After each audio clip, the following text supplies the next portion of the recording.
Hello everyone, welcome to Raksha knowledge channel. अगर आप किसी भी कम्पिटिटिव एग्जाम की प्रिपरेशन कर रहे हैं तो ये वीडियो आपके लिए बहुत ज़्यादा इम्पोर्टेंट होने वाला है।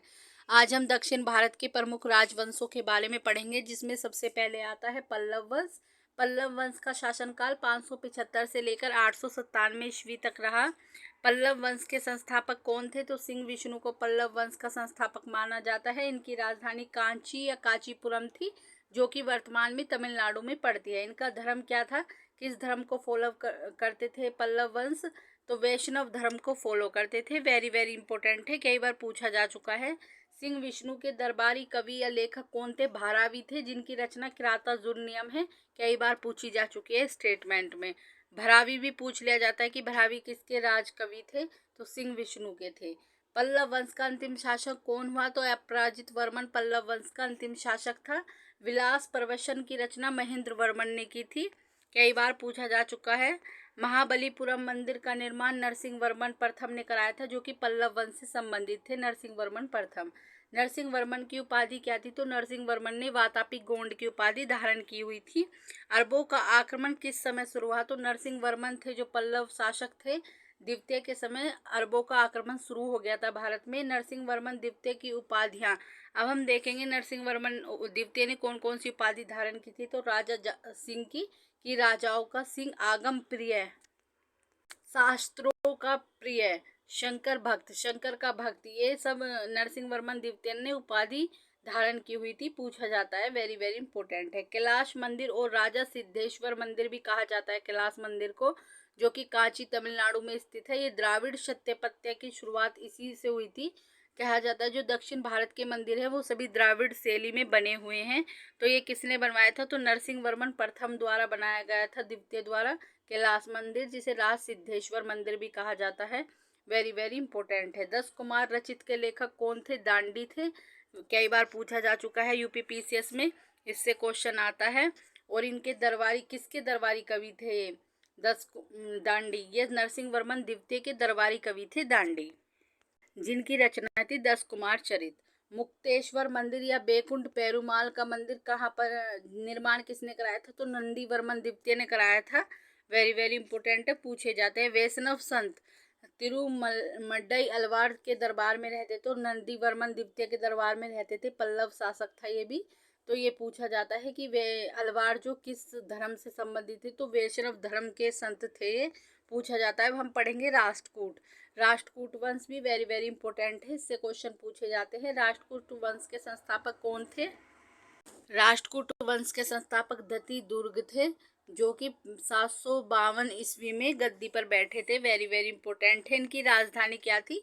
मणिकर या मान्य खेत इनकी राजधानी थी राष्ट्रकूट की। वेरी वेरी इंपॉर्टेंट है, पूछी जा चुकी है स्टेटमेंट में कई बार। कैलाश मंदिर, जो कि एलोरा की कैलाश मंदिर है, उसका निर्माण किसने कराया था? तो किर्स प्रथम ने कराया था, जो कि राष्ट्रकूट वंश से थे। आप इसे ऐसे याद कर सकते हो, एलोरा, रा, राष्ट्रकूट, इसके लास्ट में भी रा आता है, इसके एंड में राष्ट्रकूट। तो एलोरा के मंदिर का निर्माण किसने कराया था? राष्ट्रकूट ने, ये पूछा जा चुका है। वेरी वेरी इंपॉर्टेंट है। त्रिपक्षीय संघर्ष, त्रिपक्षीय संघर्ष में किन किन शासकों ने भाग लिया था या किस वंश ने भाग लिया था? ये कन्नौज पर अधिकार हेतु था। ये जो कन्नौज पर अधिकार करना चाहते थे सभी शासक, तो ये त्रिपक्षीय संघर्ष पूछा जाता है कि ये किससे संबंधित था? त्रिपक्षीय संघर्ष, तो कन्नौज पर अधिकार करने हेतु था त्रिपक्षीय संघर्ष। कौन कौन से वंश इससे जुड़े हुए थे? तो राष्ट्रकूट का जो ध्रुव शासक था उसने इसमें भाग लिया था त्रिपक्षीय संघर्ष में। प्रतिहार वंश थे वत्सराज, और पाल वंश के धर्मपाल ने इस संघर्ष में भाग लिया था, त्रिपक्षीय संघर्ष में। नेक्स्ट देखते हैं। ध्रुव, ध्रुव को धारा वर्ष भी कहा जाता है। धर्मपाल नागभट्ट को पराजित किया था गोविंद तृतीय ने। वेरी वेरी इंपॉर्टेंट है, कई बार पूछा जा चुका है। गोविंद तृतीय राष्ट्रकूट वंश के थे। अमोघ वर्ष जैन धर्म के अनुयायी थे, पूछा जाता है। जैन धर्म को फॉलो करते थे। अमोघ वर्ष। कवि राजमार्ग कन्नड़ की रचना, कवि राजमार्ग है जो कि एक कन्नड़ कवि थे, ये कन्नड़ में इन्होंने रचना की थी अमोघ वर्ष ने। एक राजा थे अमोघ वर्ष राष्ट्रकूट वंश के, उन्होंने कवि राजमार्ग की रचना की थी कन्नड़ में। अमोघ वर्ष के दरबार में रहते थे, कौन कौन रहते थे पूछे जाते हैं। वेरी वेरी इंपॉर्टेंट है। जिनसेन थे, जिनकी रचना आदि पुराण है। महावीरचार्य, जिनकी रचना गणित सार संग्रह है। और शाक्तायना है जिसकी रचना अमोघ वृत्ति है। वेरी वेरी इंपॉर्टेंट है, पूछी जा चुकी है। नेक्स्ट देखते हैं, अमोघ वर्ष के जीवन का अंत कैसे हुआ? तो तुंगभद्रा नदी में जल की समाधि लेकर, इन्होंने तुंगभद्रा नदी थी उसमें समाधि ले ली, जिससे अमोघ वर्ष का जीवन का अंत हुआ। नेक्स्ट देखते हैं, अलमसूदी भारत कब आया था? तो इंद्र तृतीय के काल में भारत आए। इंद्र तृतीय के काल में भारत आए थे अलमसूदी, जो कि एक राष्ट्रकूट शासक थे। इंद्र तृतीय राष्ट्रकूट वंश का अंतिम शासक कौन था? कृष्ण तृतीय था, पूछा जा चुका है। वेरी वेरी इंपॉर्टेंट है। कन्नड़ कवि पोन, पोन पूछा जाता है स्टेटमेंट में, यूपीपीसीएस आरओ में वगैरह में काफी पूछा जाता है कि पोन किस भाषा के कवि थे? तो कन्नड़ कवि थे और इनकी रचना है शांति पुराण। वेरी वेरी इंपॉर्टेंट है। एलोरा एलिफेंटी की जो गुफाएं महाराष्ट्र में स्थित है और इनका निर्माण राष्ट्रकूटों द्वारा किया गया था, जो राष्ट्रकूट के शासक थे। पूछा जाता है कि एलोरा गुफा का निर्माण किस शासकों ने कराया था? तो राष्ट्रकूट, एलोरा राष्ट्रकूट और एलिफेंटा दोनों ही महाराष्ट्र में स्थित है। वेरी वेरी इंपॉर्टेंट है। नेक्स्ट देखते हैं, राष्ट्रकूट उपासक थे, किस चीज को ये फॉलो करते थे?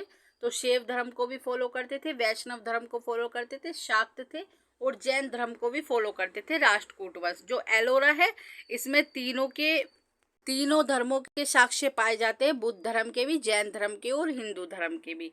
वेरी वेरी इंपॉर्टेंट है। मुसलमान व्यापारियों को बसने और इस्लाम प्रचार करने की स्वीकृति राष्ट्रकूट के शासकों ने दी थी अपने राज्य में।